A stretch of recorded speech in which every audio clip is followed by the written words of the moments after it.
In this video, I'm just going to tell you that how you can add your TikTok link to your Facebook account. So let's begin, and first of all open up your TikTok and then just come to the profile, and you can see the username down below the profile picture. Just hold on it for a second and you can see it says username copy.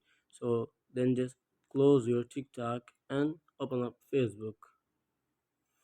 Once you are on Facebook, just go to your profile and then click on edit profile and then scroll down until you find the option of links on the very down, and then just click on edit and you can see social links option. Click on add social link and then just select the platform, and I'm selecting TikTok over there, and in the username section just paste that same username which we have copied right now and click on done button and then just click on save. It will just take a while. And here you can see my TikTok link is added on the Facebook. I hope it's helped you, and if you have any question about the tutorial, just leave me a comment below. I will be catching you on the next video, and if you don't have, just like and subscribe.